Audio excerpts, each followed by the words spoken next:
right. It is episode 105 of the BIC podcast. And on this episode, I'm going to figure out slowly how to get this thing to do what I actually want it to do.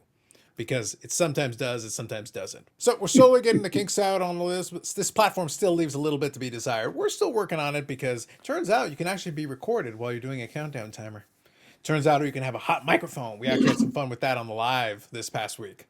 And Bobby May, listen, we will never speak of what the Burrell was saying during that countdown timer. If you were there, they're there. If you know, you know. But nonetheless, we're going to talk about a couple of things. I'm going to follow up on a video that I did on the YouTube channel this past week. I actually had some really good responses to it. So we'll actually take the hypothetical and expand on it a little bit. And also, I'm not saying that I'm enjoying the schadenfreude of listening to the New York Jets faithful slowly tear Aaron Rodgers apart, but that's exactly my schadenfreude cup runneth over. That and more on this episode of the BIC podcast. Okay.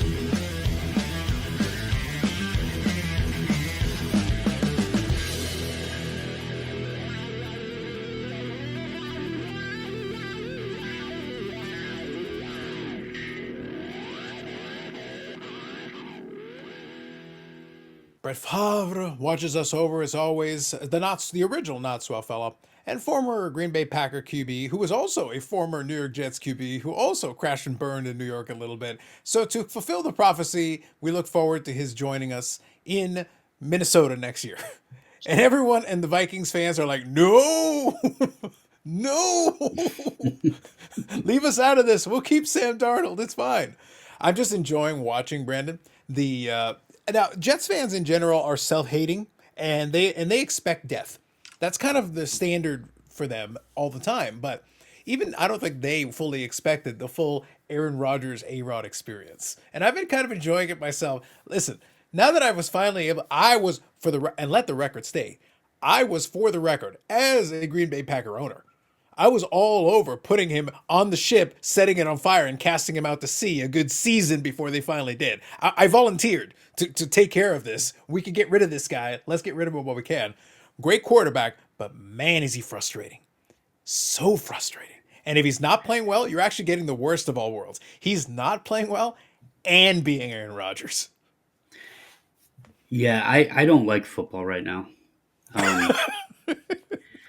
My team had everything. Like, we started 0-2. All right, I get it. But then it was like the talk was there for, best offense, rolling on all cylinders. And then all of a sudden, the one player on the team that was automatic at his job has seemed to forgotten how to do his job. And it stings really bad that we lost to Pittsburgh, who I've always said we could go all year without wins as long as we beat Pittsburgh twice. It was a successful season. And we lost to Pittsburgh because he missed 2 field goals. And then let's repeat that performance by losing to Philadelphia, by missing 2 field goals and an extra point. Let's one up it a little bit.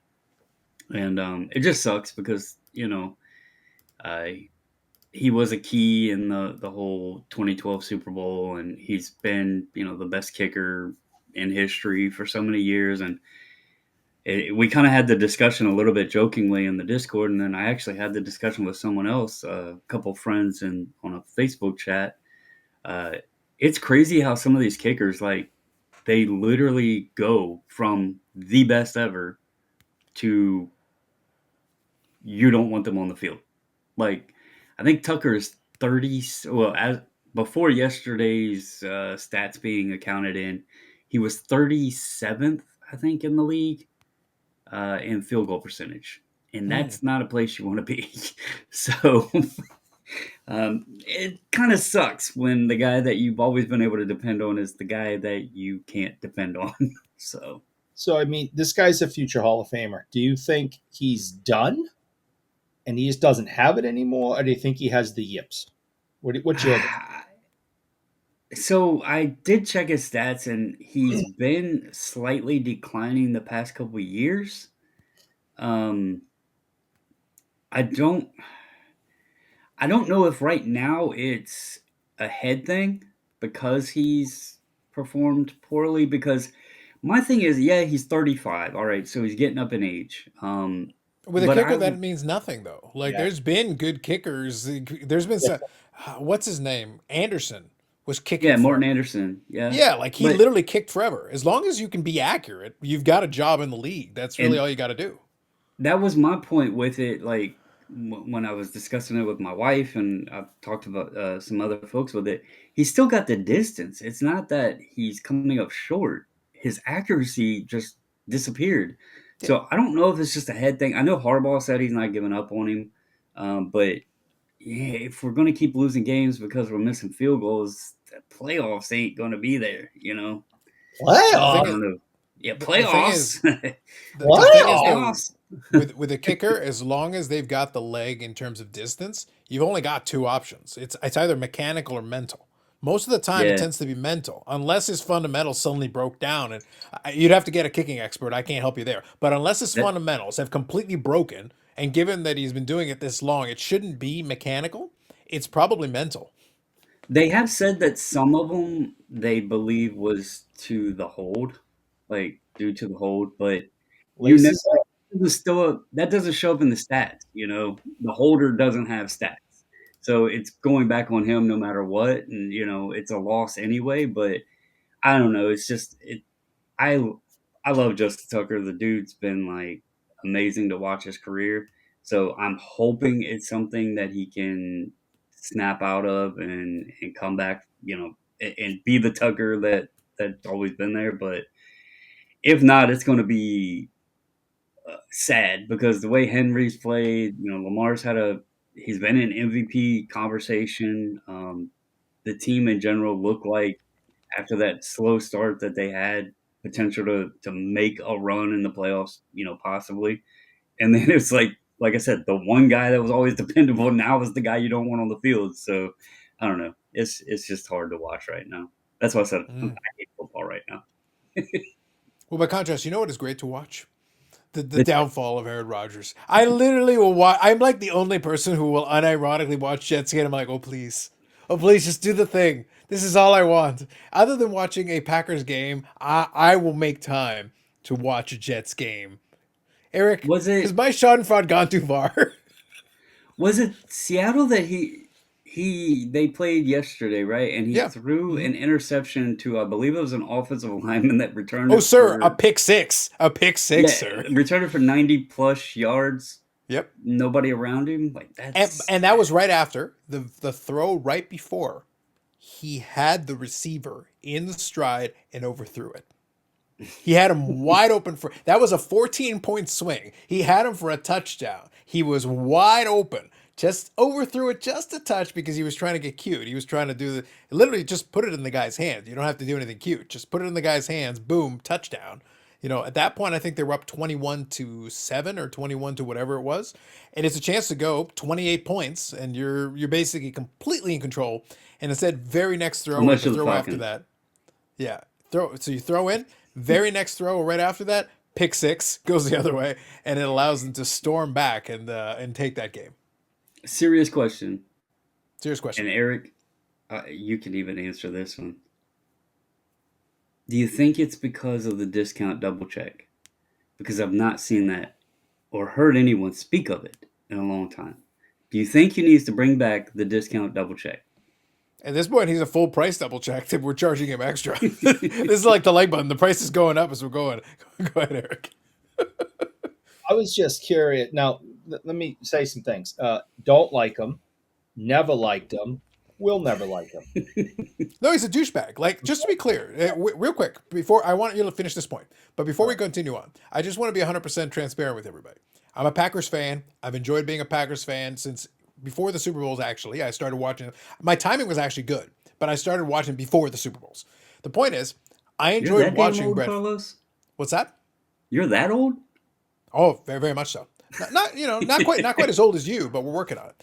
Nonetheless, the point is that so I'm watching them before they have that run up in the '90s with the Not Swell Fella. The thing is, he is the Not Swell Fella. That's the loving nickname we give him here. But he watches over us here in the corner. But the thing is, as much of a jerk as Brett was the whole time, he was a jerk.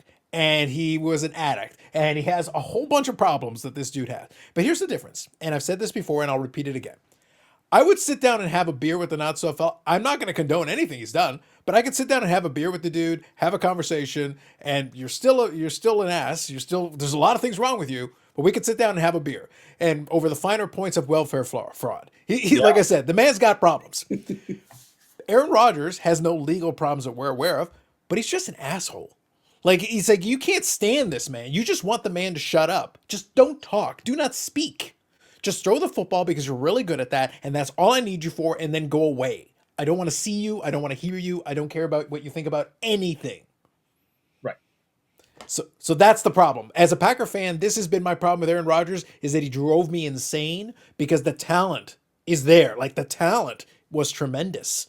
He was an all-time great thrower of the football, a 4-time MVP. And you're watching this kind of talent. But then, in crunch time and some of the big games, you'd watch and all of a sudden, it just wouldn't work. At least Brett Favre would throw a crippling interception. At least he was trying to do a thing.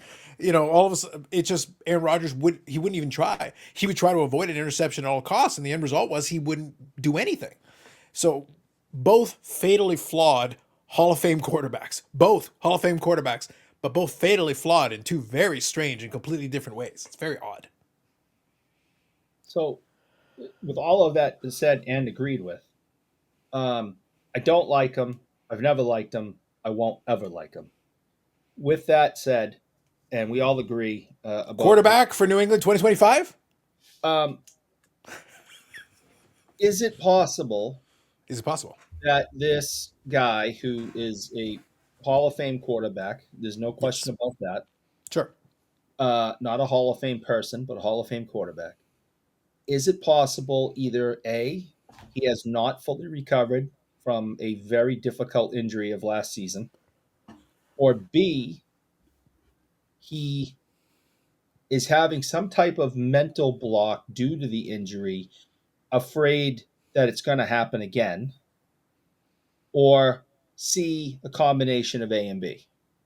I prefer D, a combination of A, B, and C, and a lack of darkness.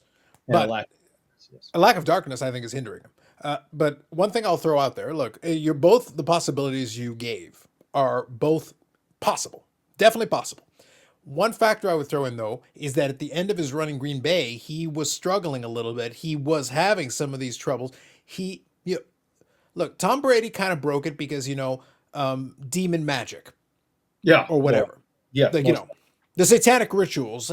Rodgers never learned the satanic rituals. If he had learned the satanic rituals, then he'd understand how to get this done. But that broke the concept. How many 40-year-old quarterbacks do you know that perform as well or better than they did in their 30s? That list barely exists. It doesn't really exist. Even Peyton Manning. He won a Super Bowl when his arm was basically done.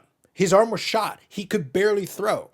But he was savvy. He was smart. He was still tough mentally. He could lead men. So, the joke. Aaron Rodgers is actually a horrific leader. He does not take any account of, on top, whereas Peyton Manning is given a pass for his last Super Bowl because at least he was still a leader of men. People would still follow him. They're like, look, he's got a noodle arm. We all know this. So let's work around it. Let's help this man. He will help us. He will give us the plays. He'll do what he needs to do. We can still follow this guy because at least he'll do what needs to be done to get. And he won a Super Bowl with a team that had enough talent, but he was still a leader of men. He was still able to get them to go with him to that. Everybody understanding he had a noodle arm and couldn't throw anymore. His arm was shot, but they were still able to make that work. Aaron Rodgers is the leader of, we want him on the boat, tie him to the boat, set the boat on fire, and cast it to sea. Yes. Well, Manning, and I may be a little off on this. I can't remember all the details, but you mentioned his arm.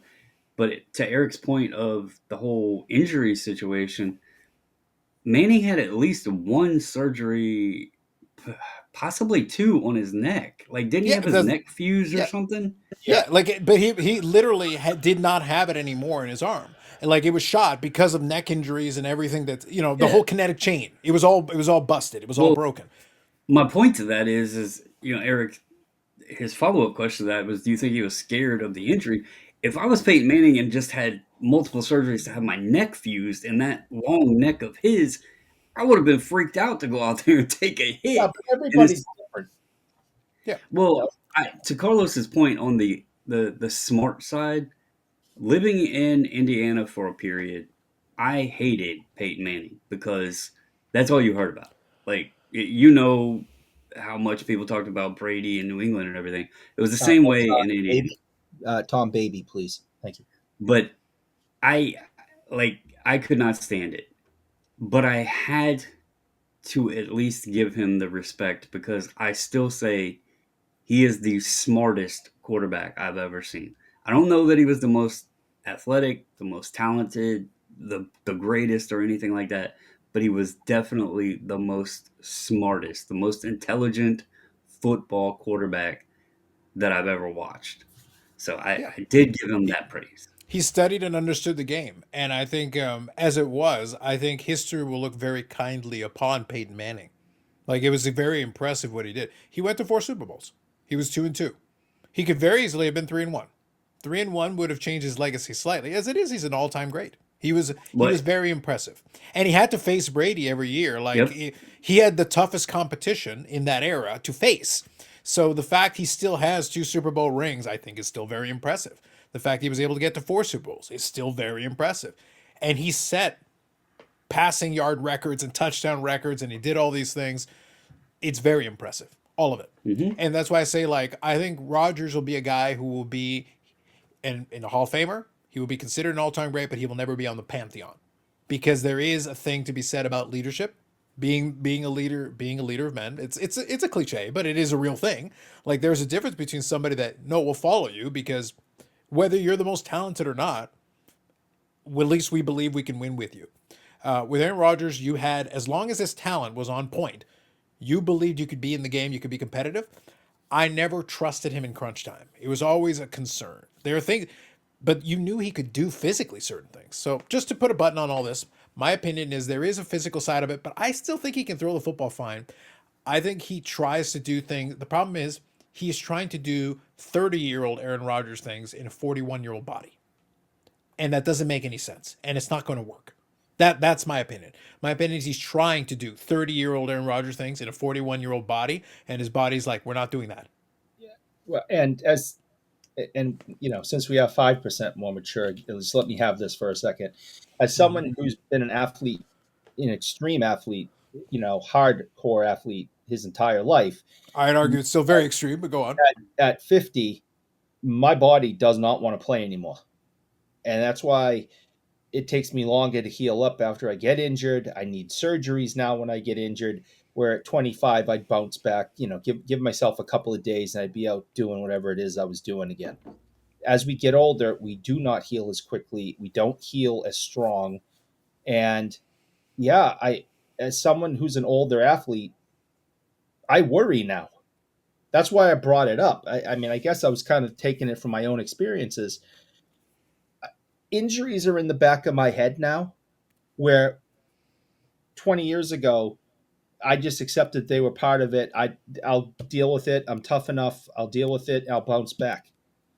I don't feel that way anymore. I don't want to get hurt anymore. It takes a long, long time to bounce back. It seems as if I need surgeries now to be able to get back, where before I didn't. I have a whole different mindset as an athlete at 50 than I did at 25. And so I was kind of putting myself in his shoes. I mean, blowing your Achilles out is no joke. And it's, from what I understand, because I had a buddy that did it 2 years ago, up mountain biking, horribly painful, long, long recovery, lots of rehab, surgery. I mean, it's just miserable. At 41, you're praying that that's not going to happen again. At 22, you figure it, yeah, I'll bounce back, no big deal. I'm going 100%, balls to the wall, damn the consequences. At 41, you're like, I don't want to go balls to the wall anymore because the consequences hurt. So, you got to wonder, after a major injury like that last year, Where's his mindset? What is he willing to push through? How tough is he going to be during a play? Now since he was before the injury.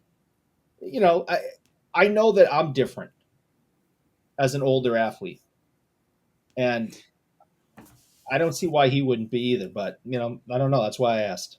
Here's one just to toss to Carlos real quick. Go ahead. On that whole thing with the age and the 41 and all that and the injury thing, do you And think I it appreciate also that he's a couple of months younger than I am. I appreciate that. do you think it also could be? I mean, first of all, he's in New York or Jersey or wherever the hell the Jets play. Jersey. But the fact that he was always, he full career on the Packers, and the fact he's 40, 41, do you think he, based on what you mentioned about the leadership and all of that, an athlete's never going to admit that they've kind of just gave up? But do you think he's possibly just there collecting that paycheck and it's like, we're not going to freaking win anyway? I'm just going to go out here and do whatever and get paid?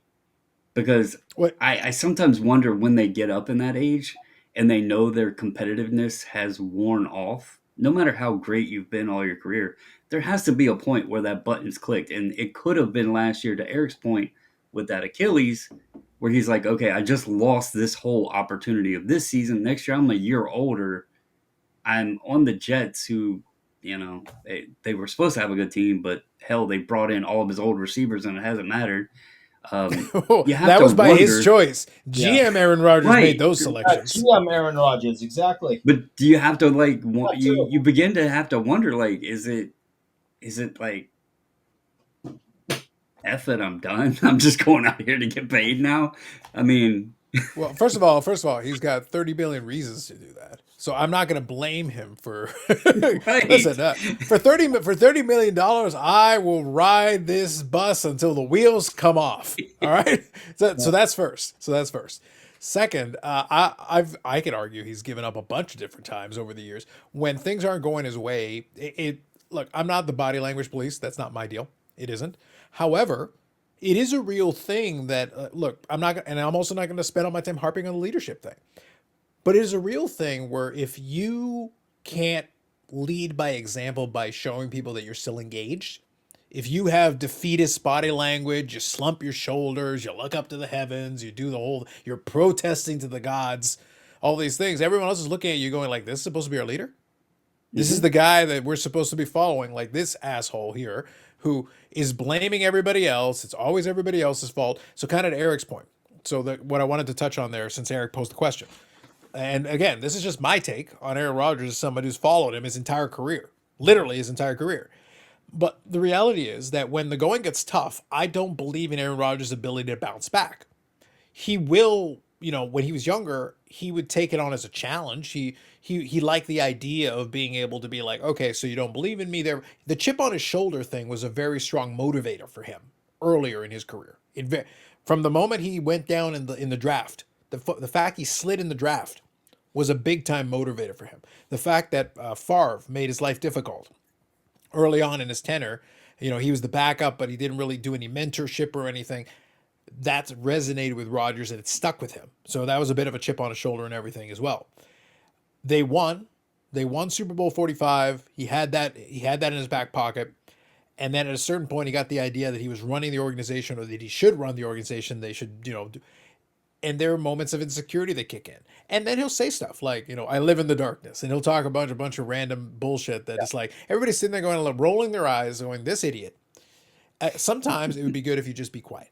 Just be quiet. No one wants to listen to you, but it's the New York media. They're going to ask the questions, of course. And he's playing into it. That's why he does the spot on McAfee, so he can have a soapbox to be able to say all this stuff. So kind of to Eric's question, here's the thing. My understanding from reporting that I've seen is that he refused to get properly examined after it looked like he was kind of injured early in the season. But part of it is that he didn't want to necessarily get pulled. So maybe that plays into your idea about wanting to get paid, wants to stay in the lineup to get paid, basically. At this point, the season is lost, so it's really no good. But here's the truth. My opinion is if he had some kind of a lingering injury, So kind of to answer Eric's question, if he had a lingering injury and he knew about it, he would be happy to leak that out so that he have a built-in excuse. And that is damning when we're talking about the leadership thing, because he's basically looking for an opportunity to have an excuse to throw out there to be like, well, I was injured. Well, here's the thing. We joke about the infamous, comparison, the analogy between Favre and Rodgers. And then, Favre went to the Jets and it didn't work out. Well, the thing is, Favre did get hurt. That did happen. Once he got injured, his effectiveness actually dropped. He was actually okay in New York until he got hurt. Well, he was able to go in Minnesota and have a top tier, great team, great season, amazing. Candidate. He was an MVP candidate up until the very end. Yeah. So he was able to have a resurgent season. He was able to demonstrate that he still had the arm. He still had a cannon, and that team was very talented. They were very good. Adrian Peterson was still there at the peak of his powers, and he was able to do his thing, and they got to the NFC Championship on the back of that team. That was a very strong team they were able to put together, and he was able to perform at a very high level. I don't think Aaron Rodgers has that. I think it's gone. I don't think the ability or the desire to be that guy is there. Maybe there's another paycheck in it for him. Maybe he's interested in doing that. One of my personal favorite gags was old Jay Cutler. They offered Jay Cutler so much money that he came out of retirement to do one more season, and he just kind of went through the motions and whatever, but he collected one more paycheck. Yeah. So maybe there's one more paycheck out there for Aaron Rodgers, a team that's desperate enough, maybe. But if it's not a good situation, it's not going to turn out better than it did this season. They gave him everything he asked for. Everything he asked for, they gave him. Every time he asked for something, you want Devontae Adams? We'll get you Devontae Adams. You want this? We'll get you that. We'll get you this other thing, this, that, and the other thing. And all it did was get the head coach fired, got the general manager fired.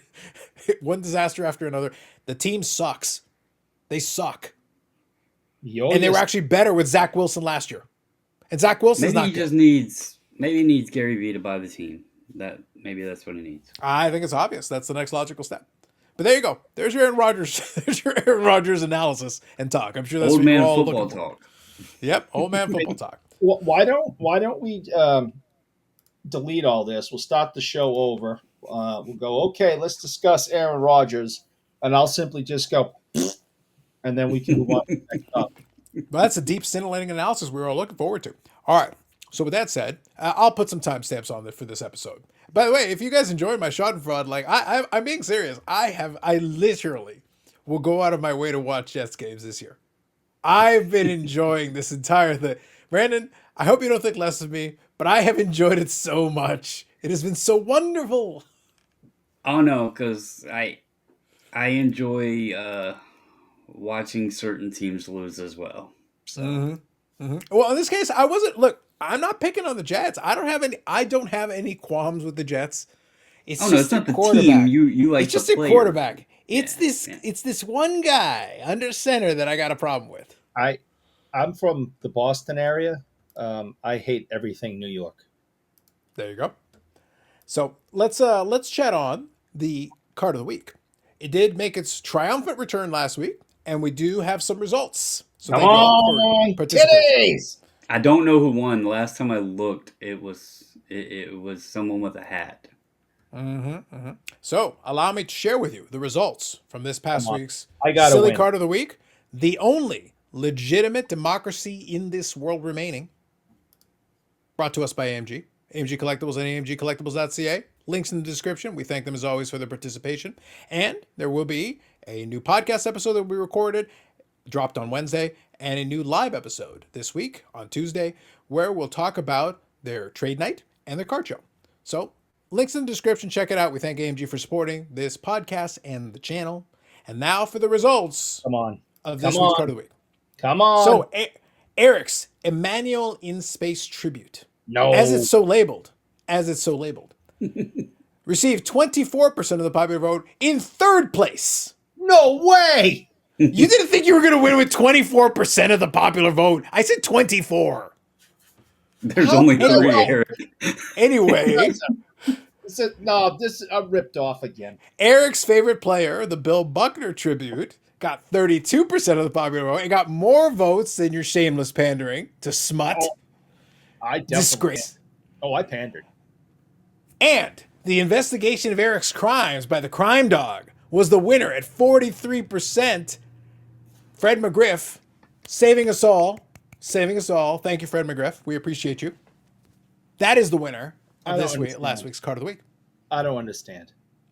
I think people were seeing right through your attempts. Your ridiculous attempts at pandering with smut. They saw right through your shameless attempts and rejected your efforts. I was going full Bobbles. Well, it didn't work out for you. So maybe you need to reconsider your strategy. You're blaming me, but look what it got you. 3rd place, man. It got you 3rd place. You weren't even 2nd. Your strategery has failed Buckner on the Royals. Your strategery has failed you. Bill Buckner gets you again, Eric. Bill Buckner gets you again. Still hate baseball. All right, so now we're going to get into the card of the week here, the brand new card of the week. We've got 3 new candidates, fresh candidates for you. And ironically, given Eric's statement, all 3 of them are baseball themed. I guess you're not doing a very good job hating baseball, are you there, Eric? I hate it, but if I see a ridiculous card, I there you go. I'm in for the win, baby. I have no morals, values, or self-esteem. I don't care. I'd argue all those things were true before. But anyway, all right, moving on. So anywho, all right, so what I'm going to do is I'm going to share the cards now. All 3 of them are baseball themed, as I said, so I will include them on the screen here for all of us to look at. Let me scroll through here. We want to open up this window. All right, so here we are. I'm going to share it on the screen. We're going to make it full screen for everybody. Boom. So this one is my introduction to it. This is from Collector's Choice. This one is one that I've been sitting on for a little while. I enjoyed, obviously, Stadium Club is known for its great photography. Collector's Choice, not so much. I just like the fact that, following up with Crime Dog last week, I just appreciate that Cecil Fielder is carefully investigating the intricacies of his thumb. Like, I don't know what he's looking for, but he's obviously intently, like, he's staring right at the damn thing. He's trying to figure something out over there.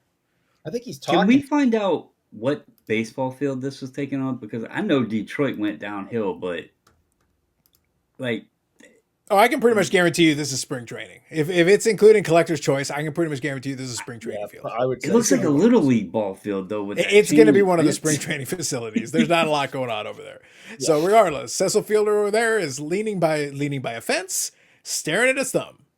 And he's trying to find the intricacies of the universe. Maybe he's trying to find the darkness. Maybe he needed Aaron Rodgers to show him the way. I don't know. Something's going on over there. He's like a little high or something, and he's like, "Hey, man, did you ever just look at your thumb?"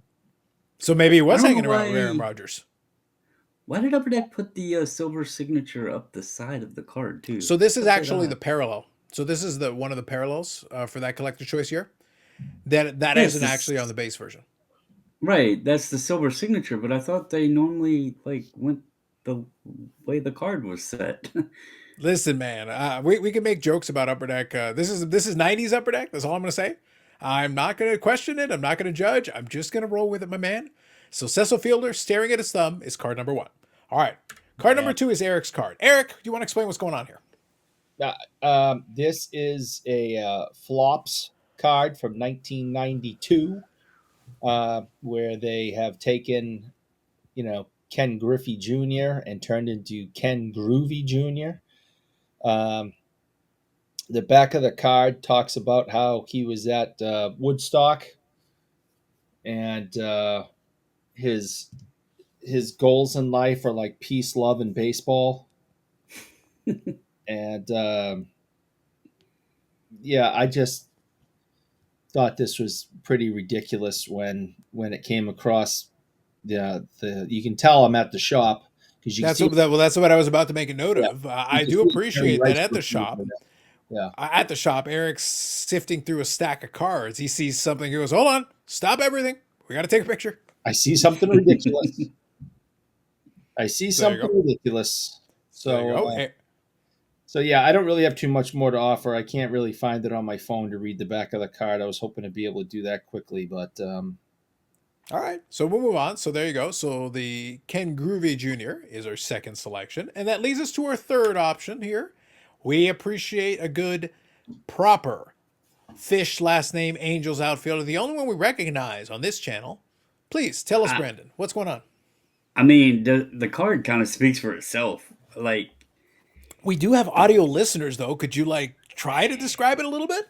No, I'm just saying it speaks for itself in the manner of, Mike Trout being deemed, modern day. Well, I guess Otani's kind of taken that spot now, but for so long, Trout was the golden boy of tops and baseball and everything else. And they managed to design a stadium club card, and we enjoy the stadium clubs around here, with a perfect image of the Angels enjoying a nice, fresh bottle of champagne after their World Series championship.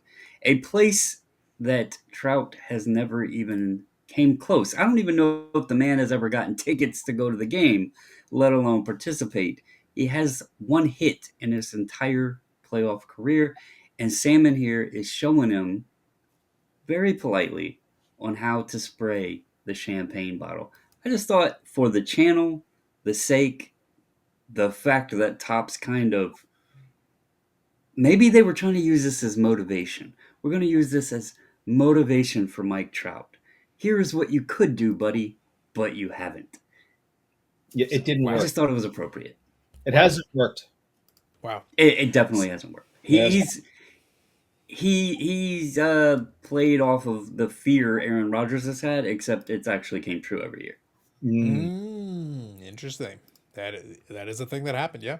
So there you go. Those are the three options. They will be included in a community post so you can select. Look, I'm going to be honest. Generally speaking, I like the idea of voting for myself, but I got to be honest. The Brandon selection moves me. It makes me think. I thought it was fitting, especially for just the channel in general. But I seen it. I actually had the card. I have the physical card. Ooh, nice. And I was like, I'm this not is gonna fitting. It speaks to me. It speaks to me, Eric, on many levels.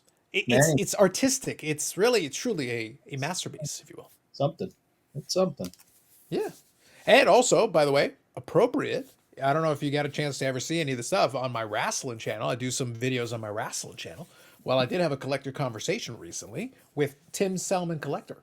And we did actually have a brief moment of discussion on that, is what we talked about. That is the only Fish last name outfielder of the Angels that we acknowledge. The only one. That's true on 2 channels, not just 1. 2 channels. That seems fair. Facts. These are facts. It seems fair. Yes. Yep, just saying. So we will include that in a community post. So thank you all for participating in it. We thank AMG for supporting the channel, the podcast, and the silly card of the week. We got 3 candidates for you. Choose wisely, make your selection, and we will give you the results next week. So we thank you all for participating. All right. So let's get into it here. I want to talk about, main topic-wise, I actually want to play off of a video that I did on the channel. So here's what we're going to talk about. After I finish all my Aaron Rodgers slander, now I'm in the mood. We're ready to go here. Oh. So the question that was posed was originally posed by Card Cutter on YouTube. I will put, in this case, for this one, I will link to my kind of discussion, rebuttal, kind of follow-up. It was a great prompt. So for me, it gave me a great opportunity. But on that video, it also includes a link to his as well. If you're curious and want to hear his thought process on it, I'll give you the synopsis. What it was a situation that he has a collection, predominantly a lot of through the mail autographs, a lot of different cards he's accumulated over the years, and he sold off about 95% of his collection by his estimate, give or take. And the reason for it is that he had an opportunity with the family to be able to purchase a new home for the family. So for him, he didn't want to leave anything to chance. He wanted to make sure that he had all the money available if there were any expenses or anything that came up that was necessary. And for the family, he decided and sold off a good chunk of his collection. And in that moment, having completed that, as it turned out, they didn't need most of the money. So it actually worked out very well in the sense that they had what they needed, but he gave them a nice buffer just in case, in case there was any issue or requirement. But as a result, most of his collection was sold off and gone. And he posed kind of the question. And it came down to, in that scenario, in that situation, for folks that have been collecting for a long time, especially, I think it's a pertinent question. And it was, what would you do if you did sell off a good chunk of your collection or all of your collection? In this case, it's a good chunk of it. Would you start again? Would you do it a different way? And I took that initial prompt and kind of discussed that a little bit in my video. And my initial, basically my takeaway was, yes, I would, because I've always joked about, again, I'm still holding out. If Nat Turner bunks his head and says, Carlos, I have to have your collection, I must have it. For enough zeros, Nat, I will make it happen. Like I said, I will. Some people would say, like, oh, I'll fly you the collection down. No, Nat, I will do better. I will hand you the keys, and you can have the house with the collection in it. Just take it all. Take it all. You put enough zeros in it, done. I will move out tomorrow. Done deal. But Regardless, though, I also said that I would still be a collector. I would still collect, but the way I would do it, the nature of it would change. And what I wanted to do is I wanted to open it up. We had some really good feedback on that one, by the way, as well. I want to read a couple of these comments because I think there's some really good ones. I did respond to a couple of them on the video, but I'll read a couple. And then I want to open up to Brandon and Eric to answer this question for themselves. And then our discussion is going to be the hypothetical. What would that look like? So first I'll answer the question. And then if they were going to still collect, what would that new version of it look like? Because in this case, Garrett is in a position where he sold off this collection to have the money. They were able to take care of business, buy the house, they're all good. But now the collection's been sold off and he does have access to these funds, but do you just rebuild the same collection? Do you do it differently? These are the questions that are open-ended. So let me read a couple of comments here. So Victor, Working Card Specialist, said, great reflection piece, Carlos. I would sell all and start again. However, I think it would be more focused on higher grades of key cards. Maybe keep a collection around 100 cards or so. So that's one answer that was given here. Dan's Vintage Baseball PC said, excellent video, food for thought for older guys like me. So I just wanted to leave it open-ended, give some thought to people to play into it. Purple GT22 here, great video, brother. I didn't think there were many people like me. I've been going nonstop since 92. I had my moments where I didn't buy as much, but always collected. I would absolutely restart collecting again, but it would be much different. I would never want to go after 1,800 Matt Ryan cards again. So being an Atlanta fan, that's kind of the direction he took to it. As a Medano fan, I can relate, obviously player collecting, but I thought it was interesting to get these different responses. Ken, Baseball Card Blog, said, if it was a sell-all, I wouldn't do it. There are a few things that mean more to me than monetary value. Now, if it was like Garrett said, and it was 95% of my stuff. So in our scenario, let's say 95%, you get to keep a few key pieces, so feel free to hang on. Eric, the lemon M&Ms are safe. If you want to keep those, you're welcome to it. It's fine. So, but 95%. I would sell if given an offer I couldn't refuse. That would also give me a great opportunity to collect differently, and I'd embrace it. As is, I want to sell off probably 80% of what I have. Fair, reasonable. Next up here, Robin says, I think if I started selling now, I might get done in 10 years. I think it's also part of the collecting journey. I guess I'm considered a lifelong collector. Been selling what I don't want on eBay since 2000 on dial-up internet. So this was more a general statement on selling off pieces in your collection. Orlando said, great video in general, so appreciate that. Refractor Jones had a response to this, so I think you'll appreciate this one, Brandon. I said, I would have to be placed on life support. No way I would be okay. So there you go, another angle on this. Thankfully, my Horde is my Horde, and I did a post on this via Instagram today. So I actually wasn't following Refractor Jones, so I have correctified that on the Instagram, so we've taken care of that. But thank you, Refractor Jones, for that response. And Bobbles says, you can build a better collection more efficiently. If I started a Tim Duncan, Peyton Manning, or David Ortiz player collection in 1998, I would have spent a lot more money over time, particularly during their career peaks. If I start one today, I can build a respectable one at a fraction of the price, which is a very valid point.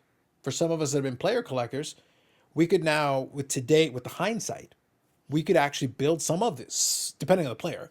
Some of these collections would actually be more cost efficient today to rebuild than they would have been doing it back in the day when the players were at their apex and their peak, depending on the player, of course.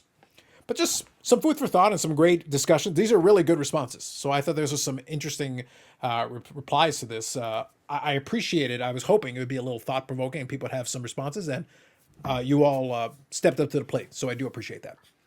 So guys, having had some time to think about this, who wants to take first crack at this?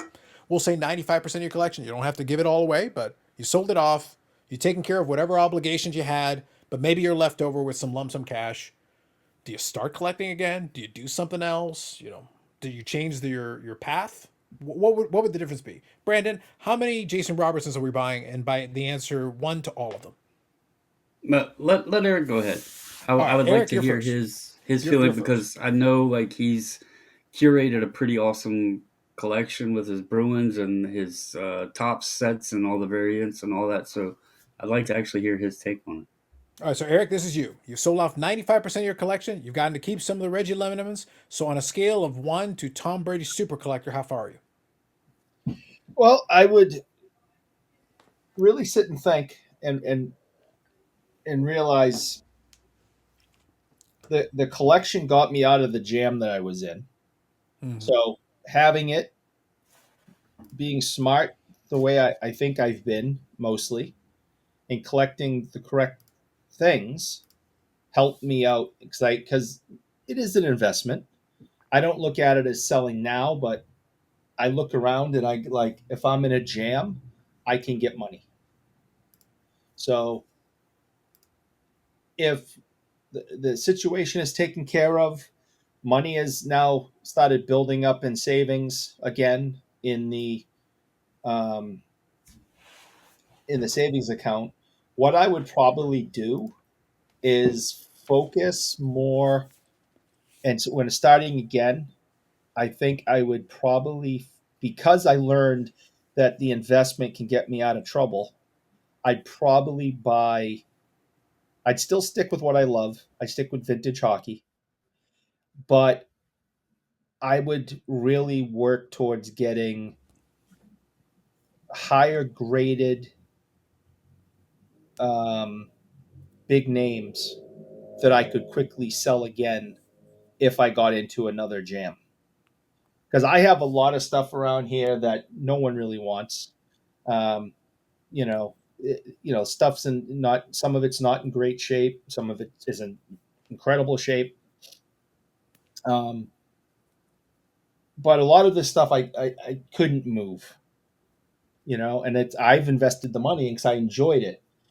If I were to have to get rid of it all, I think I would refocus on maybe having less, but it being of higher value. So if I was in trouble again, I could move it quicker and um, get a good chunk of change. Mm. So I think that's what I would do at 50. When I started collecting at 14, and I still have everything. So at 50, I'd say, okay, I'm going to put my money in things that I know I can move quickly if I am in a position to need that again. I see. I see. All I heard was Dit Clapper Super Collection and complete the entire series of Manual in Space. That's what I heard. And a noble cause. Noble Yeah. cause is both. Noble cause is both. There's Dick Clapper's rookie right there. That's what I'm saying. Super Collection. Get all of them. By the way, there's 4 different colors. Where's the other 3? That's what I mean. That's what I have to invest in. Done. We got it all figured out, Brandon. We got it all figured out. All right, Brandon. So I'm going to answer as well. I'll answer as well because I said I gave my initial, but I'll be more specific. I'll actually expand on it and be a little bit more specific. So in your scenario, you, again, you got to keep some select pieces. So you didn't have to give away everything. The J-Robs are intact if that's what you want. So it's whatever you want is intact. What happens though? What do you do? And you've still got some cash reserve left over. You took care of your business, but there's some money left over. If you wish to rebuild, you've got something to play with. So what are you doing? So I posed this question prior to us starting to record and there was a specific reason. And I almost commented on the video, but again, I didn't know how to do it without, I didn't know how to explain it without drawing it too far. But I've actually had 2 instances throughout my life that I had to start my collection over. And so it would be easy to sit here and say, if I got rid of it or sold it or whatever, and now for a third time, pretty much, at this point, okay, we can keep 5%. It would be hard to say that I would sit and redo it all or recollect, because it's like the third blow. I'm mid 40s. I don't know that, losing another 10-year path or however long it's been now. I guess next year would be 10 years because I started this collection in 2015. I don't know. But at the same time, being that like Eric said, it's something he's done since he was 14. It's something that's kind of ingrained in us.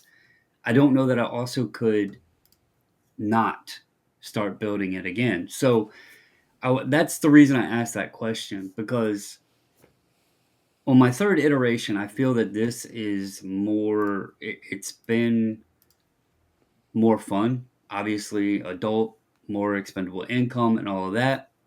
But there was things that I had in the past that I wish that I still had today. And sure, you can go back out and buy them, but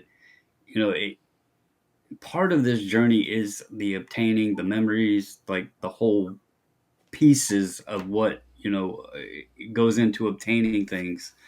I'm also going to be on a different take than Eric with, and I get the take, and especially based off of the video because the collection was sold to purchase a house and all of that. And Eric mentioned the investment aspect. But part of my recent discussion and redoing has actually been putting it back in as just a hobby and not looking at, and I actually have plans to kind of go into this in more detail on my channel because there's been a lot of collector talk, but I want to be able to do this and have fun. I don't want to worry if, and people collect all sorts of stupid things that Eric mentioned. Some people, probably wouldn't want none of this stuff. I think it's fair that we as adults should be allowed to spend money on things just because we like it. Everybody else may not. Nobody else in the world may want to purchase it. So I don't want to feel guilty by saying if I buy this, oh, well, I just spent money, I wasted money or whatever. But in this hobby, it's also looked at like if it's not valuable, even though the collectors say it's not about what it's worth, then it's looked upon as you're dumb for buying it, right? So at that point, there's a question that becomes, well, why are you even doing it? Is it the investment aspect? Is it this safe, this savings account in cardboard, so to speak? And I don't want that. So if that's the route I had to take, I don't know that I would do it because I had the Ruth, I had the Gehrig, I had some of the. Eric asked me, how could you sell a Willie Mays? And it wasn't. I'm not sitting here like I sold the Willie Mays, I sold the Ruth. Like I'm not going back out to buy them. Like I had my time with them. They were something I realized that yes, they're great pieces. Yes, they're iconic. Yes, a lot of people would love to own them or do own them and put them on a pedestal. But for me, I just wanted it to be what I enjoyed and what I could have fun with and not worry about how much money was being sunk into it. So, and I guess I kind of haven't really answered the question. I get that.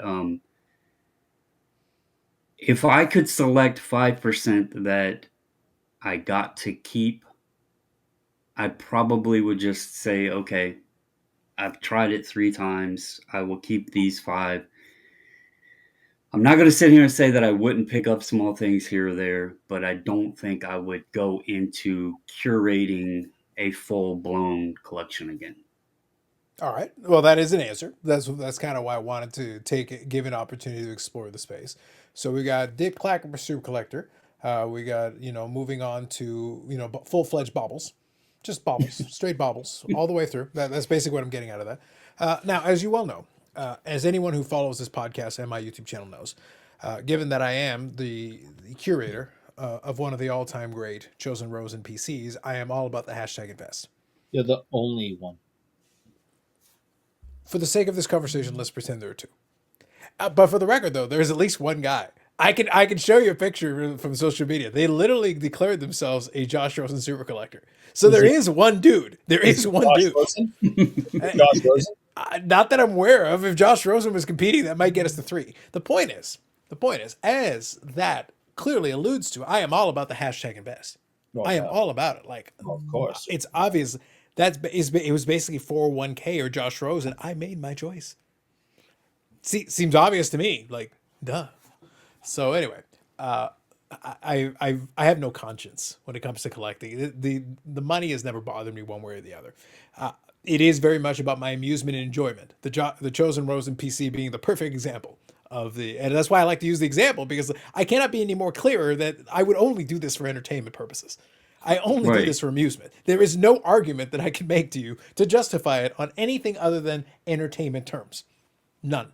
Zero argument that can be made. So if I did, I would select, so my 5%, I would select certain select Medano pieces that I would hang on to. That'd be a thing. My 56 tops Mickey Mantle would stay. My 53 tops Mickey Mantle would stay. Some of my favorite specific set vintage pieces would stay. I probably would then take whatever funds are available, because of this scenario, in this hypothetical, I've got a little bit of a nest egg to play around with. Again, other business has been handled, so there's still some money left over, so now I can play. I would rebuild segments. I would not try to rebuild that Medano collection. It would, number one, be impossible. I've spent too much time on it, put too much effort into it. A lot of the cards, honestly, I don't need. I don't need volume. I'd be looking for quality over quantity. That would be kind of the key. I'd be very selective in terms of pieces. But I also don't need that much stuff again. So I would be very selective, grab some of those pieces that I really like the most, and those would be the ones. Vintage wise, there's a couple of specific things that would be of interest to me, but the majority, no. There'd be some other stuff. I still keep a couple of Juan Sotos, and I'd grab a couple of Juan Sotos. So there'd be a couple of those because I like them. And that's basically how the rest of that collection would go. I would literally pick and choose very specific items that would interest me, build this very refined collection that I could probably fit inside of one, double road. And that would be like the whole collection. That'd be everything. And then I go buy myself a nice watch. Honestly, that would just be my entertainment value, would be just having that, because I could still enjoy BSing about collecting till the cows come home. I can do that forever, and I don't need to have a big collection to do that. Having all these thousands and thousands of cards isn't necessary to enjoy the hobby. In some ways, it would be unburdening to be able to be like, actually, I could fit all of it in a 2-row box. There are graded cards and ungraded cards there, stuff in one touches that are placed correctly, not upside down like a serial killer. Go ahead, Brandon. That's one thing I did forget to mention about mine, and this might shock some people. About putting the one touches correctly, not unlike a serial killer? Well, yeah. No, I spent a lot of unnecessary money grading things.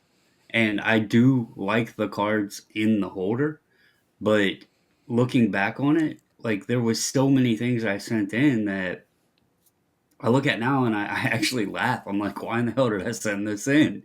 And I think it was because it was during a crazy period, right? And that's one lesson that could be taken from it, that if I was to start putting pieces back in at all, the grading aspect would be a lot more selective.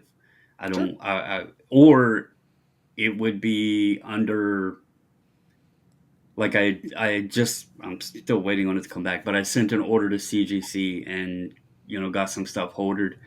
But that was because the value in the grading, because of the deal they had going on and everything. So I've learned that not everything has to be in the slab. So that would be one thing I changed. So fair enough. And in contrast to that, again, given that I would have such a streamlined version of my collection at that point, selective pieces, and I would probably upgrade some of the ones. Like my 56 Topps Mantle is one that I enjoy. It's one of my favorite cards. I would probably get a slightly nicer version of it. So I would just bump it up a couple of notches. But it would still be the same card. I would just bump it up, get a slightly nicer copy. Same with my 53 Topps. I love my copy, but I would bump it up a couple of notches. My 53 Bowman color set that I'm working on, I would probably still work on that because I think it's one of the aesthetically most beautiful sets. But again, it still allows me to be very, very streamlined because I could still fit it inside of the double row boxes and fit it in there. Now, kind of in contrast to you, though, I would, again, really lean in on the segment of enjoyment. Not only would I grade cards, I would go to Eric's house and I would grade his cards by force. I would grade cards on top of graded cards. I would find out if Beckett has a holder that can hold a graded holder. And I would create a turducken of graded. I would literally and then put that in the VHS holder. So basically what I would do is I take a couple of these Boston Bruins cards and I would put it inside of a KSA holder. And then I would put the KSA holder inside of a bigger holder. And then I would put that inside of a Beckett holder. And then I would find out if somehow we could basically fill his house with holders. But hold on. Here's another idea. And this is, and by the way, this is 5% more mature. I'm actually not joking. I would do this just to spite Eric. This is for Eric. So do you think that we could put it in an upside down one touch? Yes, sure. And have them grade the one touch? Yes.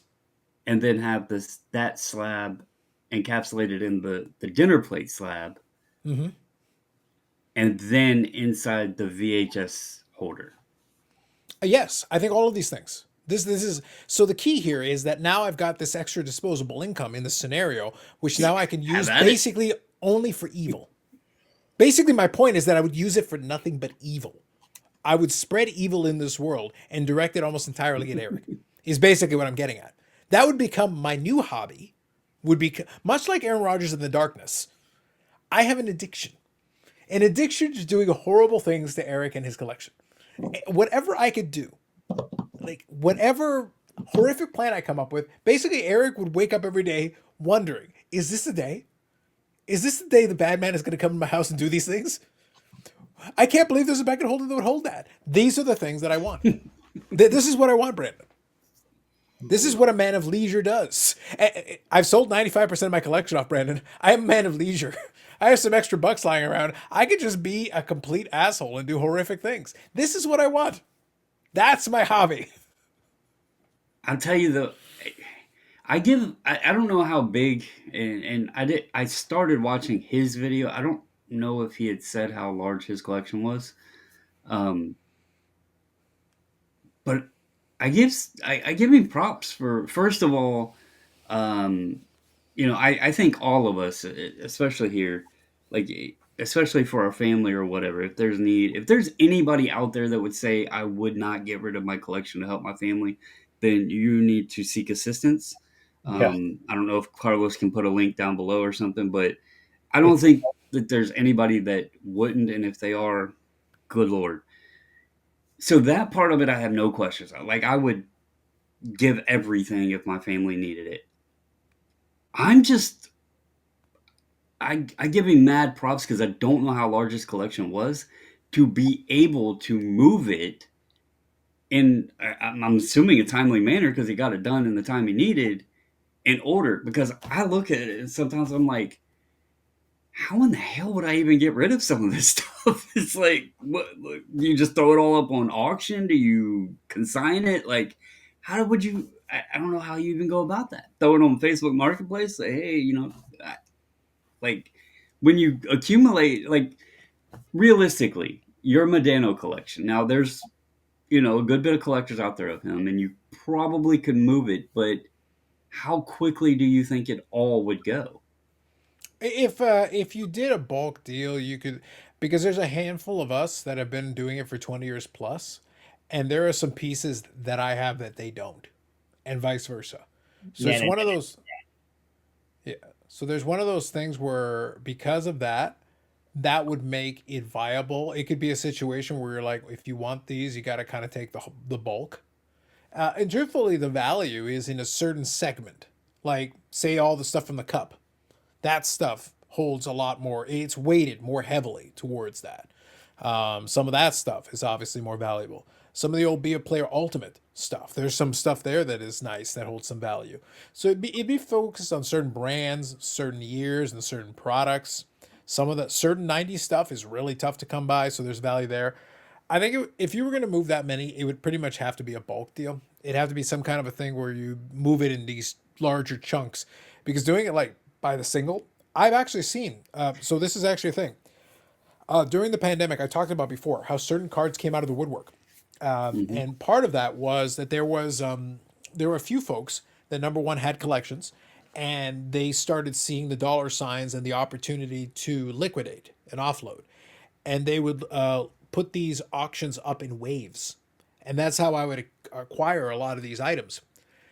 And there was a while where it was just wave after wave after wave. And I appreciated the fact that they kind of tried to space it out a little bit so that it allowed, for you to kind of recover a little bit, buy a bunch of stuff, recover, and then another wave of auctions would show up with some really tough stuff. So you chase after those. And had the chance to have a conversation with the guy, and he basically said, "Yeah, I've got this, I've got this, I've got this." He had acquired a collection, and he said, "Well, now is the time. Obviously, it's a good time for it.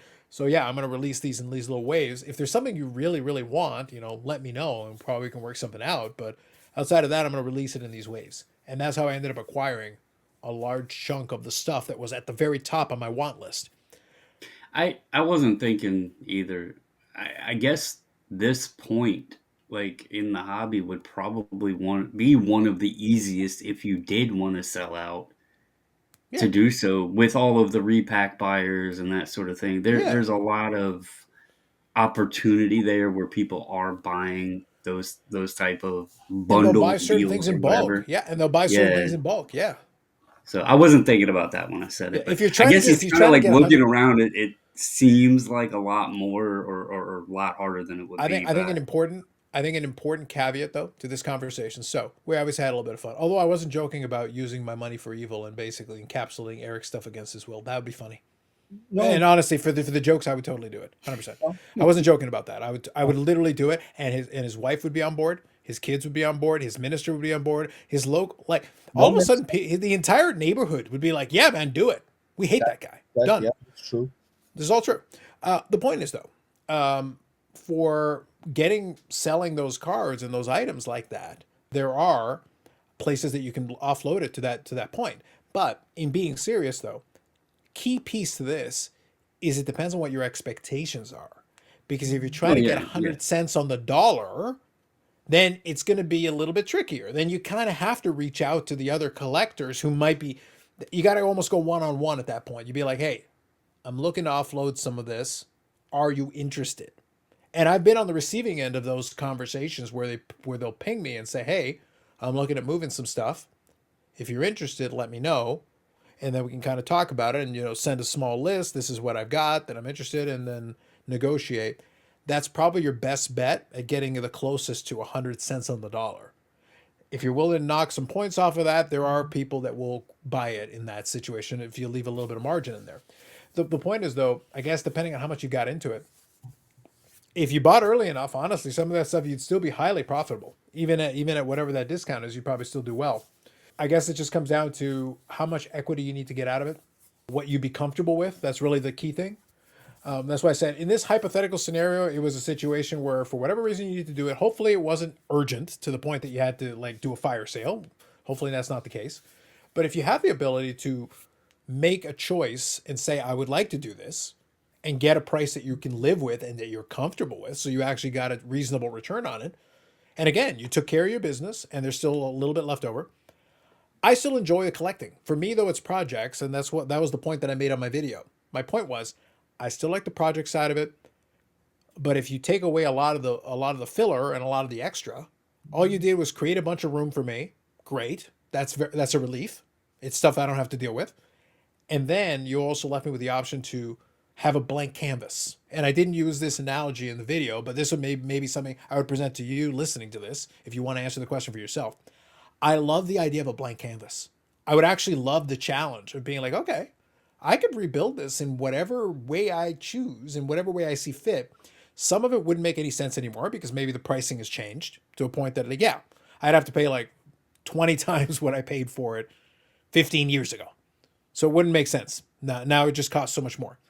But also, I'm not trying to buy it all back. So at that point, it's like, yeah, that one's more expensive, but I really like that one. So yeah, I'd keep that one. And then this other one's, yeah, I'd let that go by the wayside. I spent $100 on this, $500 on this, $200 on this. You keep adding all that stuff up, and it's like, if you don't need it anymore, well, that leaves a lot of room. That leaves you a lot of room to play around with. And it'd be like a blank canvas. Sometimes that's kind of an appealing thought. It's kind of an interesting thought exercise, if nothing else. Yeah, I guess the scenario where like he had the extra money, and I guess the main point to the question was, would you rebuild the collection? Yeah. Or Um, would you do it differently? But yeah. yeah, I think, I mean, again, just to reiterate, I think that it would be hard to just say no, I'm done. Like I'm not doing it anymore. I think I would take that 5% that I was keeping and just like, because that would be pieces that really, or players, whatever, that meant something to me that I enjoyed or whatever. And I Yeah. think I would just stick to that, because that's part of the problem I got into to begin with. Was I was like going down all these different avenues and paths and everything else, and it just like spaghettied everywhere. And I, like you said, the blank canvas thing, I think it's like, okay, I'm niching down, so to Yeah. speak, and just staying in that lane of that 5%. I think that would be the appropriate approach. I don't know that I would take the excess money that was left over and just use it all back into cards. I don't think that would be the approach I would take. Um, but I think it would allow me to continue enjoying the hobby, but in a smaller scale. Yeah. Well, that's the reason why when I was talking about it just now, I said I would target certain elements of the collection I have today. There's certain items that would make their way back into the collection. But then more than likely, I would probably have enough left over to buy myself a nice watch because I still have watches. I still have other hobbies and things that I enjoy. So for me, it'd be like, okay, well, great. I got this extra cash left over. I would buy myself something nice that I would enjoy and wear.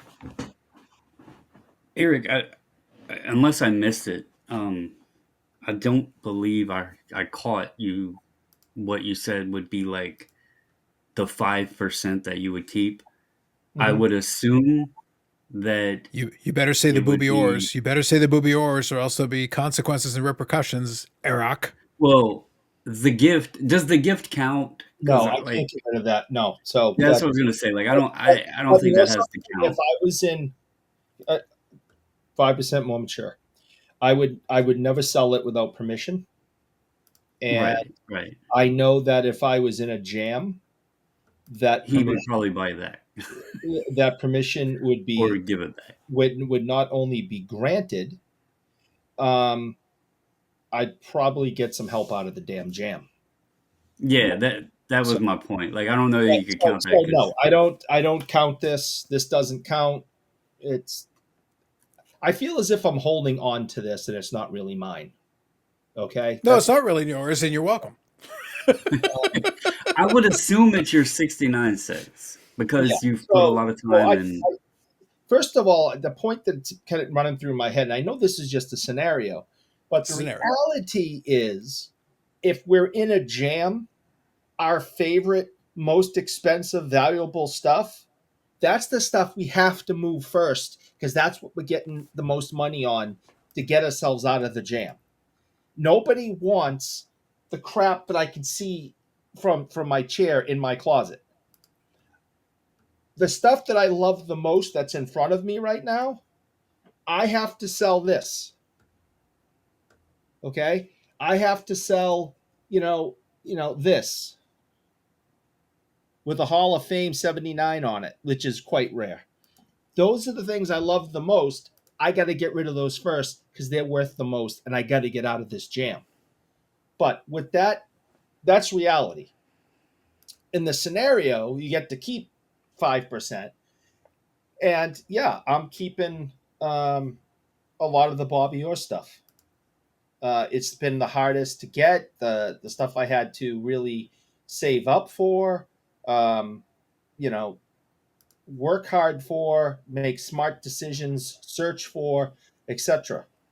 So um, I'd be keeping some Gordie Howe stuff, some Bobby Orr stuff. I'd probably sell, other than that Gretzky card, I'd probably sell the rest of my Gretzky collection, which is I pretty. think you should sell that Gretzky card and get the gold one. Upgrade to the Well, I gold know, version. yeah, yeah, That's the correct move, obviously. but yeah, the 5% would be a handful of Bobby Orr cards, the 6970 set, and I don't know what form, because again, the stuff that's all PSA'd, sevens and up, that's gonna sell. So I got to get out of this jam. So that stuff's gone. Um, the I autograph stuff, that's gonna go. see that, and that's I guess that's the take that I had wrong because I actually would have thought that would have been your key component to your keep because you know that some of those guys you can't get again. Some of them, a lot of them you got in person. Oh yeah, So that like there's a meaning there to it. And to my knowledge, you don't have them all like certified and authenticated and all that. So that would make them a little bit more difficult to move or value wise decreased. And they do have a meaning to you. Like yeah, you've came out and said that's your favorite set. That's what you yeah, love to collect. So yeah. that's actually what I had you pointed at to be the main thing that you would want to keep. I just bought 5 or 6 more 6970 cards today. So yeah, that's what I do. I would love to keep that. But if I'm in a jam, I got to sell stuff. So what little can I keep? Well, These ashtrays, are worth, a couple of grand, the whole set. I'm two away from the entire set with Toronto and California. I got to move those. Those are like the first thing. I've been collecting these since I was 14 when I got my first one at a flea market. And I'm like, wow, this is cool. And then all of a sudden I stumbled upon a second one. And I went, because again, no internet, no Bobby Burrell books, no Bobby Burrell. No, I don't know who that is. It's like, wait a minute, there's a second one of this, whatever player the second one I found. That means there must be a third one and a fourth one. Well, now I got them all over my house. And I'm two away from owning every single one. I got to sell those. And this is actually an interesting discussion, especially when you have like multiple people, because like again, and this is one of the points I like have had with the whole collection talk that we hear out there, or the collector talk, or you hear different people talk about what is a true collector and this other, all these different things. And Eric mentioned his favorite things are some of the most expensive. And this isn't a knock at you, because a lot of people are that way. It might have been the toughest to get, or it's worth the most, or whatever. To me, honestly, some of my favorite pieces are some of the cheapest cards I have. Like, Sure. and I that's why I collect some players that, like, a lot of people are probably like, who the hell is that? But and the reason I mentioned that 69 autograph set and the actual personal meaning to it, a lot of the reason I collect these guys I do is because I've met them, or like Robles, I have the picture with me and my kids with him, so it was like I watched him in a single A ball, and then have followed him up to being a World Series champion and everything, and it's like, even though he's not the most valuable player in the world and he's got a ton of stuff out there, that's what I really enjoyed, because there's been some meaning to it. Michael Taylor's another one, Yeah.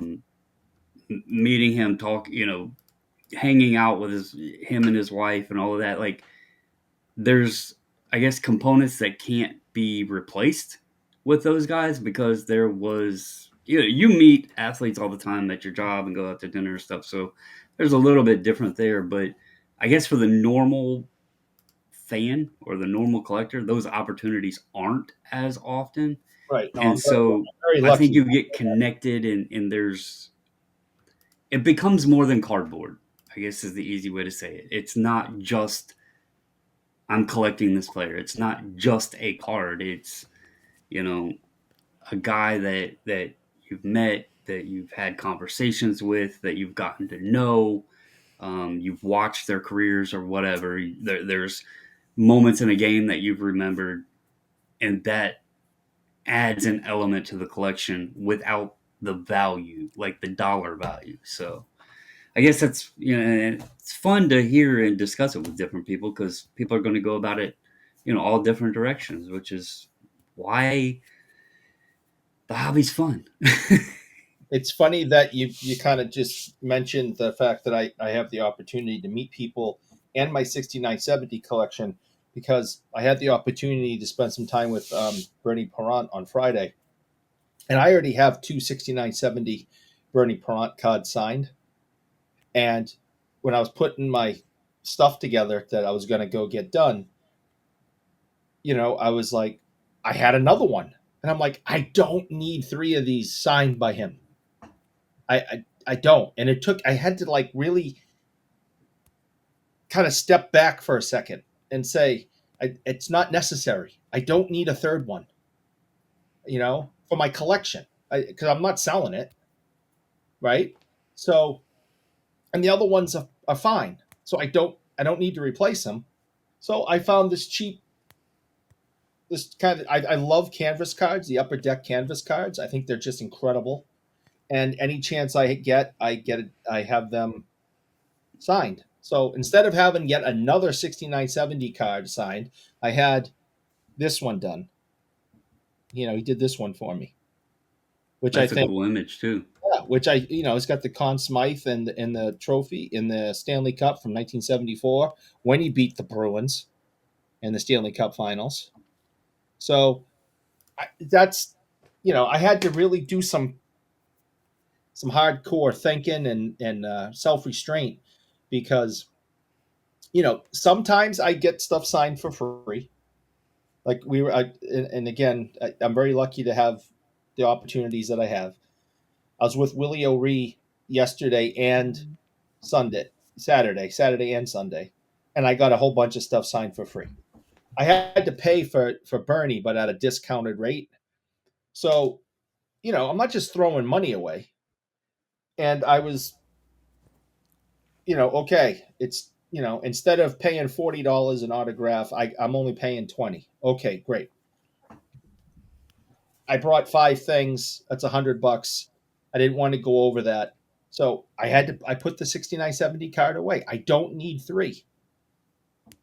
So you have to make those decisions sometimes, whether it be financial or just, I don't need it. But that passion for the hobby, 1, 2, for the special things within your hobby, like with me, it's the 6970.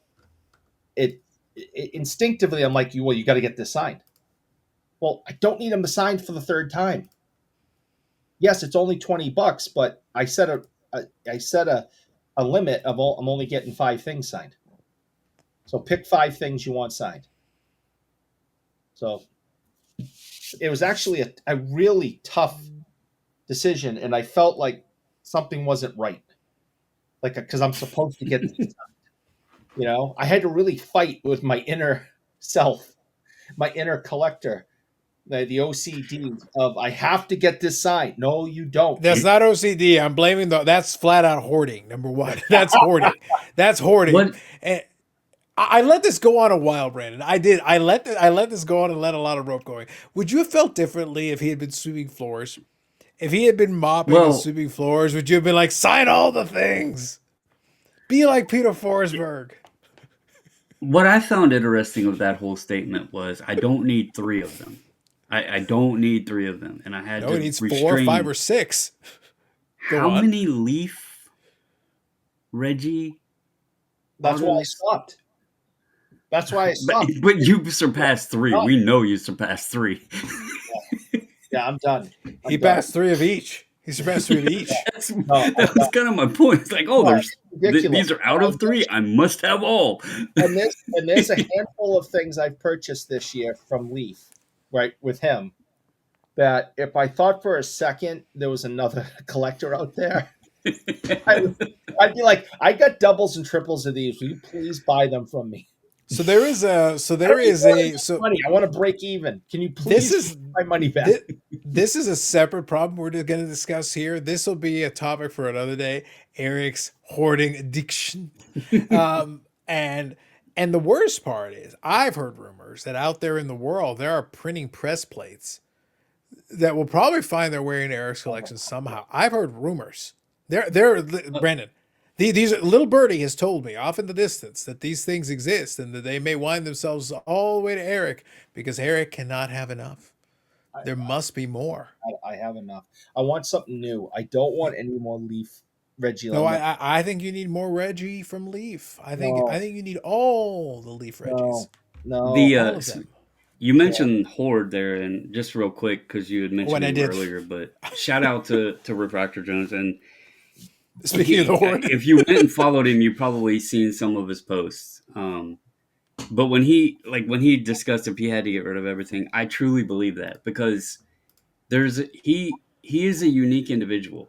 When we had our podcast together, we had a discussion about like his Grail, and it's a card that he could obtain. It's not like it doesn't exist, and he has refused to buy it because he stated that if he purchased it, he felt like then his collecting was done because it was the final piece or whatever, and he didn't want to take that excitement away. So when he made that statement, I would truly believe him. He has a lot of stuff. Like he'll post Eric's talking about 3 autographs of a player. He'll post like 60 of the same card of a player, and he would be happy with 600 more. So I truly believe that he does have a hoard.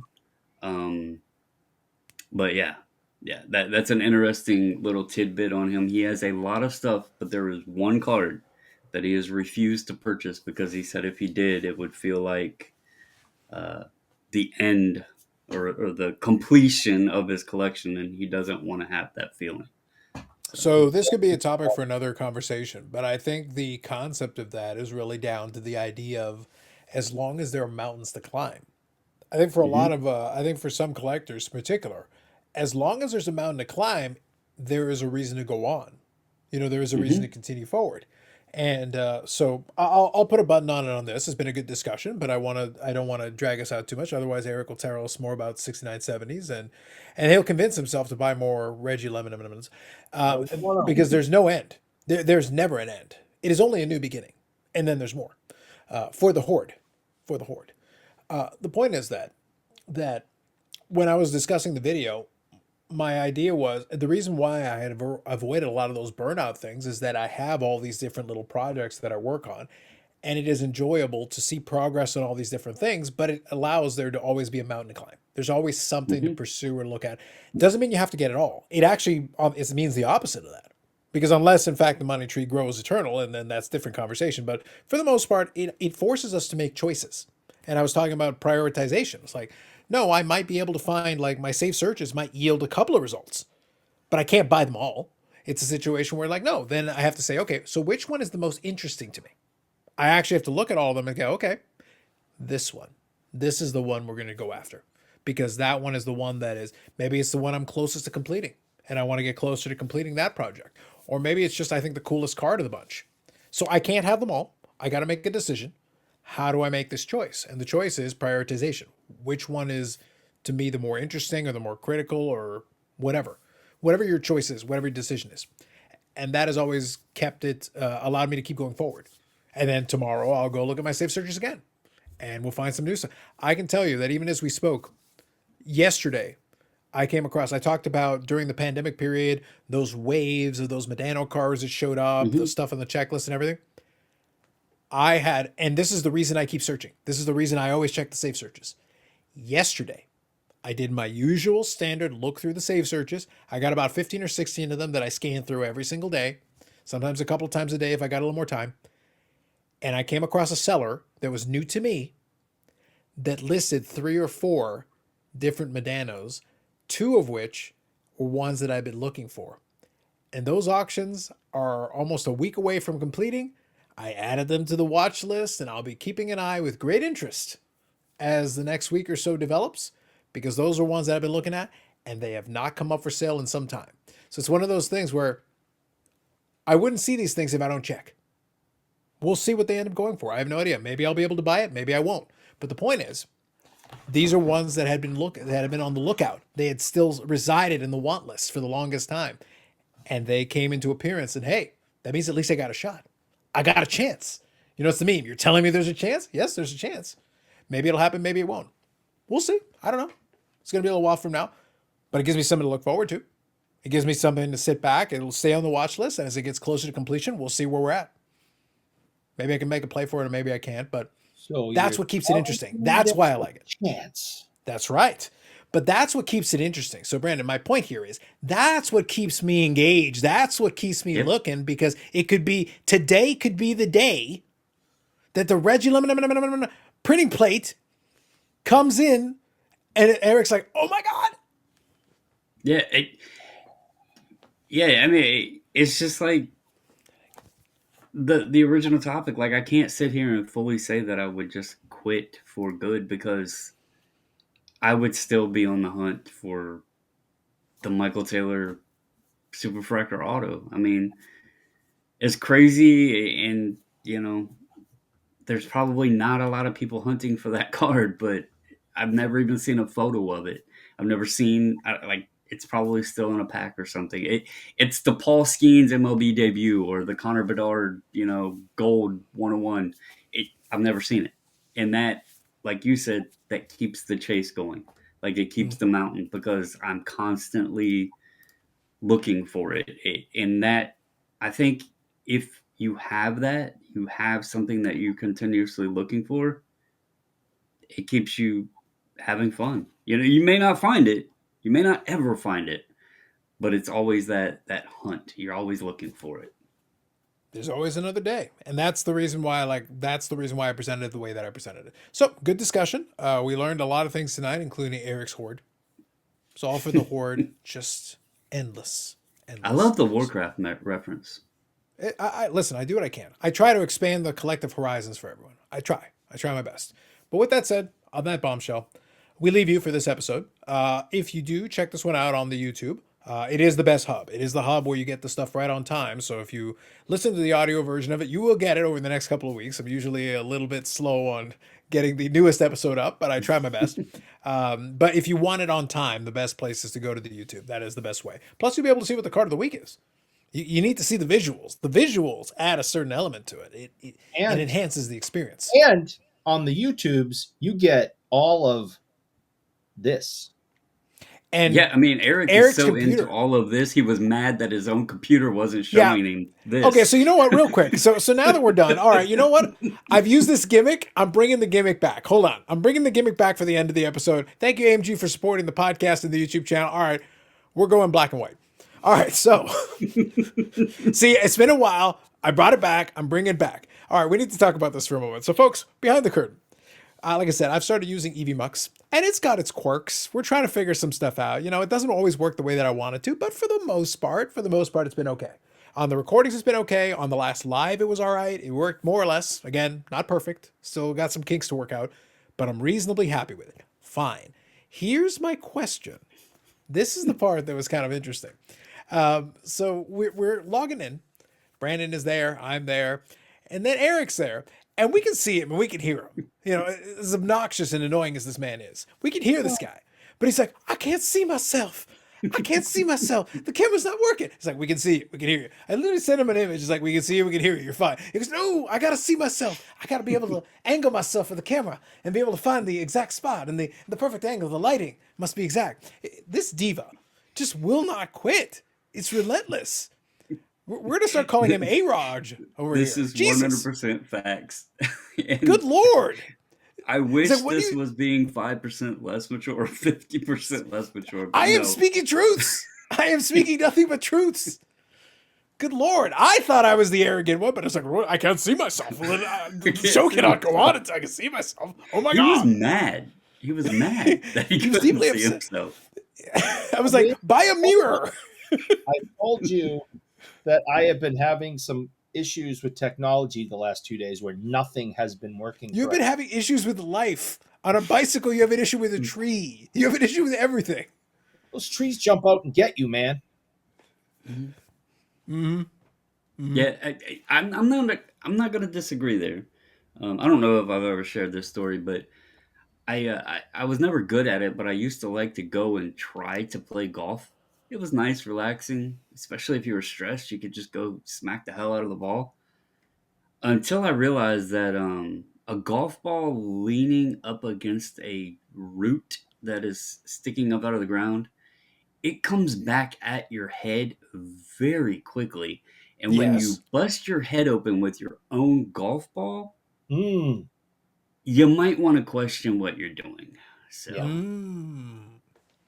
See, what's interesting is I'm glad you brought that up. So I did. So after a while, Carlos Senior and I had a lot of fun. We would go golfing. We weren't very good, but we played quick, and that's important. If you play slow, then you're a bastard. At least if you suck, do it quickly. And we were able to meet that. And as a result, we were good playing partners. Carlos Senior was very terrible. He would always insinuate that he had a 450-yard drive, and I'm like, yeah, 150 yards wide, 150 yards up. And maybe 150 yards forward. That's how you got to 450. You use some convenient mathematics there. But regardless, the safest place on the golf course was standing directly in front of his line of target because he'd never hit it. That was the safest place in the entire golf. Even behind him might be dangerous, but directly in front of his line of target maybe is the safest spot on the golf course. Anyway, the point is that I did like golf for a couple of reasons. It was challenging. It was fun. But then also it was a good way to acquire patience. because at that point that I started playing golf, I still had very much the stereotypical Latin temper where I would lose my temper and basically be like Eric without a chocolate stick. And it was very bad. It was a bad scene. Very bad scene. You don't want But to see that. That's no, you bad. don't want to see that. It's an ugly scene. No one wants that. But you know, it did change when I actually eventually upgraded my clubs, and I realized the clubs were too expensive because I was a club thrower. I was the thrower of the clubs. And but what happens though is that when the clubs are more expensive, they're like really expensive, and you're like, put it down. Put it down. They cost too much money. I'm not replacing these. And then eventually you learn restraint. Yeah, And then so you're correct there. It can be very frustrating, and you have to have the restraint, because the whole reason I got hit in the head with my own golf ball was because, and I don't know, slice, cut, whatever, but I kept hitting it off to the right, and there was a wood line there, and I thought I could play it out of the woods because there was an opening, but when I hit the ball, of course, it hit a tree, and it just went further, and then at that point, it just pissed me off, and I didn't pay attention that it was laying next to a tree root, and it jumped up and bit me. So, and to make it better for visualization and for the audio listeners, to put into an example, I had on a yellow Tommy Hilfiger shirt. So it was the only thing I had to wipe the blood that was coming out of my forehead. And so you can imagine yellow with red blood. I basically look like a damn hot dog on the golf course. So there you go. Yep. It's a tough scene out there, man. It's a tough scene. It's a rough sport. It's a dangerous, like, we're talking football and like hard hits. Golf can be dangerous, man. I mean, why do you think I make got- fun of Eric there talking about his bicycle, his pansy sport? Oh, the tree jumped out at me. It No, does. you crashed into the tree. No. It's like Why do you think pickleball got so popular? Brandon, do you remember like the I Can't think it was play a that. I can't run. I said do you remember I think it was a cartoon, George of the Jungle? Your Oh, George yeah. of the Jungle? Watch out for that tree. Watch out for that tree. Literally, Eric did not heed this advice. If he had listened to watch out for that tree. Yep. They're trying to warn you, Eric. There's a song. They warn you in song. And you didn't listen. No. All right. Anything else you have to say for yourself? So I hope you enjoyed that little bonus content there at the very end. We gave a little golf story. And then, like I said, once Eric gave us his diva-like behavior, we needed to discuss it. This matter needed to be resolved and discussed. Because I got to be honest, Brandon, being that the channel is named after me and that I'm the logo and all that, I thought I was the most arrogant diva out here. But Jesus, I can't see myself. I can't see my visage. Yeah. I don't know if we would have had an episode tonight if he couldn't have got it fixed. If he could have gotten it fixed, it's like, oh my God, how would we have? And literally on the broadcast, you wouldn't have noticed because you could literally see him on the recording. We recording could was see working. him and hear him clear. The recording was the same thing you're seeing right now is exactly what was coming through. Well, if I wasn't able to see myself like I can now, I'd be like talking over here or something, right? I wouldn't even know where to look. Where do I look? It's like, what do I do with my hands? I wouldn't know where to look. I'd be like over here going, I think that's a great idea. Yeah, blah, blah, blah. Beckett sucks. I actually think this would be an improvement. I got to be honest. I kind of think that the interactivity, the audience would feel like they're being represented from all angles. I kind of think that. Yeah, I was gonna say, we need to get him some, like, 6 more cameras in there, and then he can just, like, look around the room. Brandon, I got an idea. Okay, real quick. And by the way, you guys are getting some bonus behind the scenes here. Brandon, if we had 6 cameras, I would love for me to be able to control the camera so that Eric never knows which camera is the one that's actually on. No matter what camera he faces, I turn the other one. It's like 180 degree, and we're looking at the back of his head. He's just trying to talk. Look at my new cup. Look at mail He's day. like, click, click, click, click, click. I would just keep pushing That buttons. would be better than the mute button. It'd be amazing. You can still hear him. You can still see him. You're just seeing the wrong angle, no matter what. Above, below, beside, left, right, forward, back. And have to put it like 6 in one screen, so all the cameras are there. But then you take out the one that you actually have on, so you can't even tell that you're looking at it. That'd be amazing. Brilliant. No. We gotta figure out. Evie Mux, get on that. Yeah, I was gonna say we need 6 cameras is what we need. Yeah. There you go. StreamYard doesn't So anyway, have that. listen, I don't know what to say, man. But anyway, all right, that's it for us then. More videos coming up on the channel for Friday live streams.